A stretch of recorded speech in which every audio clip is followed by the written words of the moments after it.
अरे देखो भाई लोग, तालाब के इन बड़े बड़े मगरमच्छों ने हमारे गांव के 2 लोगों को मार दिया। अगर ऐसा ही चलता रहा तो धीरे धीरे ये पूरा गांव खत्म हो जाएगा। हाँ भाई रामू, अगर हम इन मगरमच्छ के निवाले नहीं भी बने तो भी बूंद बूंद पानी को तरस तरस कर मर जाएंगे। हाँ भाई लोग, ये तो बहुत बड़ी समस्या हो गई है। अगर हम तालाब के पास भी जाएंगे तो ये मगरमच्छ हमें मार डालेंगे। लेकिन बिना पानी के हमारा गुजारा कैसे होगा? हमें कुछ करना पड़ेगा। तुम सही कह रहे हो चंदन, हमें तुरंत पंचायत बुलानी चाहिए और सरपंच जी को बताना चाहिए। हाँ चलो सरपंच जी के पास चलते हैं, अब वही कुछ कर सकते हैं। गांव के लोग मिलकर पंचायत में सरपंच जी के पास जाते हैं और अपनी समस्या बताते हैं। हाँ सरपंच जी, मगरमच्छ बहुत खतरनाक होते हैं। अगर हम तालाब के पास गए तो हमारी जान को खतरा हो सकता है।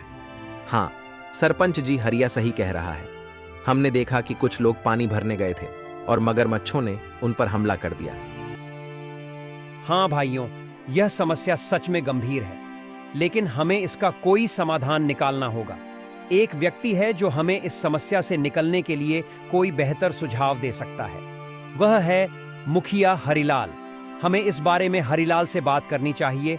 वह गांव के सबसे अक्लमंद इंसान हैं। वह इस समस्या का कोई ना कोई हल निकाल ही लेंगे। राजू और बिरजू, तुम दोनों मुखिया के घर जाओ और उनसे कहो कि सरपंच जी ने उन्हें तुरंत याद किया है। दोनों सेवक मुखिया के घर जाते हैं और मुखिया को ले आते हैं। सरपंच जी, कहिए आपने हमें कैसे याद किया? हरिलाल, हमारे गांव के तालाब पर मगरमच्छों ने कब्जा कर लिया है और लोगों को पानी के लिए बहुत समस्या हो रही है। अब तुम उनकी समस्या का कोई समाधान निकालो। मुझे तो कुछ समझ ही नहीं आ रहा, आखिर उन मगरमच्छों से कैसे छुटकारा पाया जाए। मुखिया गहरी सोच में पड़ जाता है और फिर उसको एक उपाय सोचता है और वह सरपंच जी से कहता है। सरपंच जी, मगरमच्छों से लड़ना आसान नहीं है। हमें एक दूसरा तालाब बनाना होगा।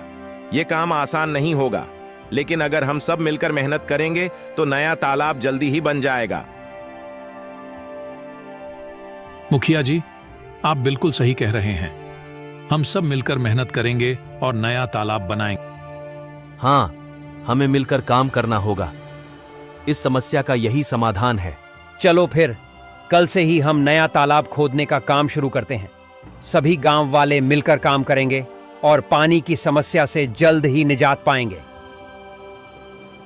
गांव वाले मुखिया जी के सुझाव से सहमत होते हैं और अगले दिन से ही तालाब खोदने का काम शुरू कर देते हैं। कुछ ही दिनों की मेहनत और मशक्कत के बाद आखिरकार गांव के लोगों ने मिलकर एक बहुत ही गहरा तालाब खोद लिया। बस फिर क्या था, वर्षा ऋतु का मौसम भी आ गया और गांव में जोरदार बारिश शुरू हो गई। बारिश से वह तालाब लबालब पानी से भर गया, जिसे देख गांव के लोग बहुत खुश हुए।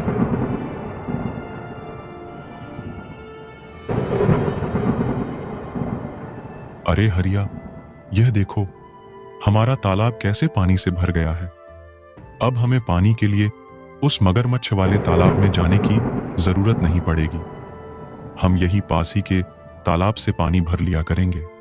हाँ काका, आज मैं बहुत खुश हूँ। आखिरकार हमारे गांव को इस पानी की समस्या से निजात मिल ही गया।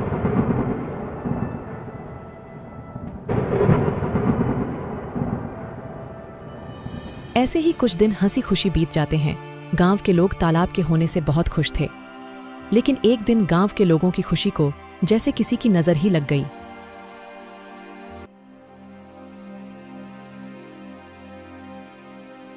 सुनिए जरा, ये तालाब से मटकी भरकर ले आना। घर में पानी खत्म हो गया है। और हाँ, थोड़ा जल्दी आना। वहाँ गांव वाले लोगों से बातें करने मत बैठ जाना जब तक मैं आपके लिए गाय का दूध निकाल देती हूँ। ठीक है राधा, लाओ 2 मटकी मुझे, मैं अभी पानी भर लाता हूँ। जब हरिया मटकी लेकर तालाब के पास पहुंचा तो उसने देखा वहां पर मुखिया हरिलाल खड़ा है और वह गांव वालों से पैसे ले रहा है। हरिया ने एक व्यक्ति को रोककर पूछा, भैया क्या बात है? ये मुखिया जी किस चीज के पैसे ले रहे हैं? अरे भाई हरिया, क्या बताऊं अब तुम्हें। अब यह मुखिया जी हमसे इस पानी के पैसे ले रहे हैं। इनका कहना है कि जिसे भी इस तालाब से पानी भरना है उसको पैसे देने होंगे, और जो पैसे नहीं देगा उसे तालाब से पानी नहीं भरने दिया जाएगा। भगवान जाने अब इस गांव में क्या कहर आने वाला है। हरिया पानी भरने के लिए तालाब के पास खड़ा हो जाता है। जैसे ही वह तालाब से पानी भरने जाता है, मुखिया उसे रोकते हुए कहता है, हरिया, तुम क्या कर रहे हो? तुम्हें पता नहीं है कि यहाँ से पानी भरने के लिए पैसे देने होंगे? लेकिन यह तो गांव का तालाब है, यहाँ पानी भरने के लिए पैसे क्यों देने पड़ेंगे? यह नियम अब बदल गया है। यहाँ से पानी भरने के लिए हर किसी को पैसे देने होंगे। यह तो सरासर अन्याय है। यह तालाब सबके लिए है, हमने मिलकर इसे खुदा है। तुम पैसे कैसे मांग सकते हो? मुझे कानून मत सिखाओ, यह मेरा आदेश है, और जो इसे नहीं मानेगा उसे तालाब से पानी नहीं मिलेगा। यह बिल्कुल गलत है। मैं इस बात को जमींदार साहब के पास ले जाऊंगा। तुम्हें इसका जवाब देना होगा। जाओ जाओ, जमींदार साहब के पास जाओ। लेकिन तुमने इस बारे में जमींदार के सामने अपना मुंह भी खोला तो तुम्हें और तुम्हारे परिवार को इसके गंभीर परिणाम भुगतने पड़ सकते हैं। मेरी शिकायत करने से पहले एक बार अपने परिवार के बारे में भी सोच लेना। हरिलाल से पंगा लेना तुम्हारे परिवार पर भारी पड़ सकता है। ठीक है, मैं पैसे दे दूंगा, लेकिन याद रखना, यह अन्याय ज्यादा दिनों तक नहीं चलेगा। हरिया मजबूरी में पैसे देकर पानी भरता है और वहां से चला जाता है। राधा, जो हम सब गांव वालों ने मिलकर तालाब खोदा था, मुखिया जी ने अब उस पानी भरने पर रोक लगा दी है। मुखिया ने कहा है कि अगर पानी चाहिए तो तुम्हें इस पानी की कीमत चुकानी होगी। ये मुखिया अपने आप को समझता क्या है? देख लेना, एक दिन इसके पापों का अंत जरूर होगा। हम गरीबों की इसे एक दिन हाय जरूर लगेगी। इतनी गर्मी में गरीबों से पानी के पैसे लेता है। देख लेना, एक दिन ये मुखिया बूंद बूंद पानी को तरसेगा। नहीं राधा, ऐसा मत कहो। कोई हमारे साथ बुरा करता है, इसका मतलब ये तो नहीं कि हम भी उसके साथ बुरा ही करें। ऊपर वाला सब देख रहा है, सबको सबकी कर्मों की सजा जरूर मिलती है। मुखिया को भी उसकी किए की सजा एक न एक दिन जरूर मिलेगी। एक दिन गांव में एक नया व्यक्ति आता है और तालाब के पास पानी पीने की कोशिश करता है। ये तालाब तो काफी बड़ा है, यहाँ से पानी पी लेता हूँ, प्यास बहुत लगी है। ऐ, तुम कौन हो? नमस्ते, मैं एक यात्री हूँ और बहुत प्यासा हूँ। बस थोड़ा पानी पीने के लिए रुका हूँ। यहाँ पानी पीने के लिए रुक गए? यहाँ पानी पीने के लिए पैसे देने होंगे। पैसे? लेकिन पानी पर तो सभी का हक है। ये तो सरकारी तालाब है, पानी के लिए पैसे क्यों देने पड़ेंगे? ये सरकारी तालाब नहीं, ये हमारा तालाब है। यहाँ पानी पीना है तो पैसे देने होंगे, नहीं तो चलते बनो। मुझे कानून मत सिखाओ, ये मेरा इलाका है और यहाँ मेरे नियम चलते हैं। अगर तुम्हें पानी पीना है तो पैसे दो, वरना चलते बनो। वह व्यक्ति बिना पानी पिए वहां से चला जाता है और सीधे जमींदार साहब के घर पहुंचता है। जमींदार साहब के घर के बाहर मुखिया के 2 आदमी खड़े थे। वह व्यक्ति से पूछते हैं, कौन हो तुम? तुम तो इस गांव के नहीं लगते।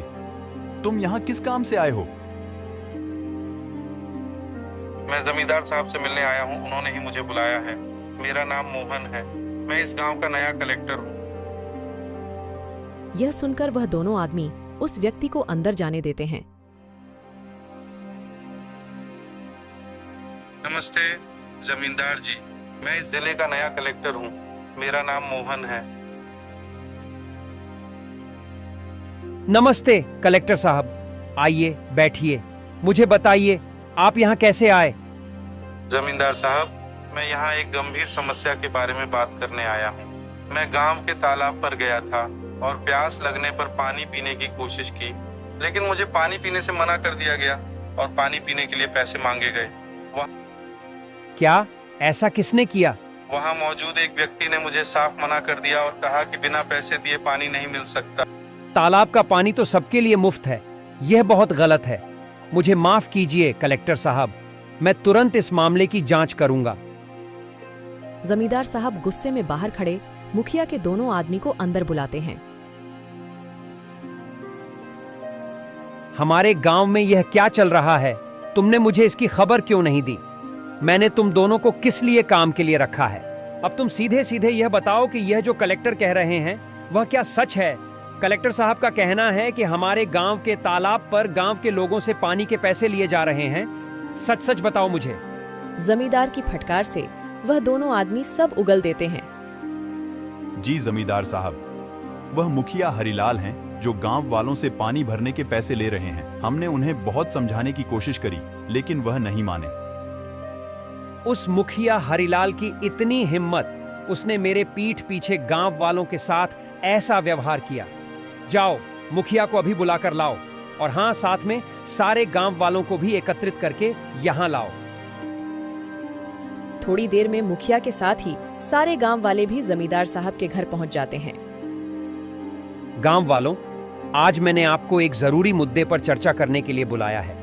हमें पता चला है कि तालाब के पानी के लिए आपसे पैसे वसूले जा रहे हैं। क्या यह सच है? सरपंच जी, यह सच है। हमें हर बार पानी भरने के लिए पैसे देने पड़ते हैं। हमारे साथ बहुत गलत हो रहा है सरपंच जी। हम पहले से ही मुश्किल में हैं और यह नया नियम हमारे लिए बहुत भारी पड़ रहा है। मुखिया, तुम्हें क्या कहना है? क्या यह सच है कि तुमने पानी के लिए पैसे वसूले हैं? तभी मुखिया का ध्यान उस व्यक्ति के पास जाता है जिसे मुखिया ने पानी पीने से मना कर दिया था। अरे ये व्यक्ति यहाँ क्या कर रहा है? अच्छा, तो इसीलिए लगाई है। मेरी शिकायत देख लूंगा इसको तो मैं।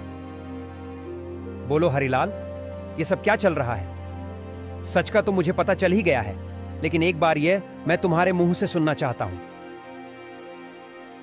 जमींदार साहब, मैंने ये सोचा था कि इससे गांव के विकास के लिए पैसे जमा होंगे, लेकिन अगर ये गलत है तो मुझे माफ कर दीजिए। माफी का समय अब नहीं है। तुमने गांव वालों और हमारे कलेक्टर साहब के साथ गलत किया है। मुखिया, मैं तुम्हें इस पद से तुरंत हटा रहा हूं। तुमने अपने पद का दुरुपयोग किया है। अब गांव वालों को तुमसे कोई परेशानी नहीं होगी। मुझे माफ कर दीजिए जमींदार साहब। माफी मांगने से कुछ नहीं होगा। अब से तुम इस पद पर नहीं रहोगे और गांव के किसी भी फैसले में तुम्हारा कोई अधिकार नहीं होगा।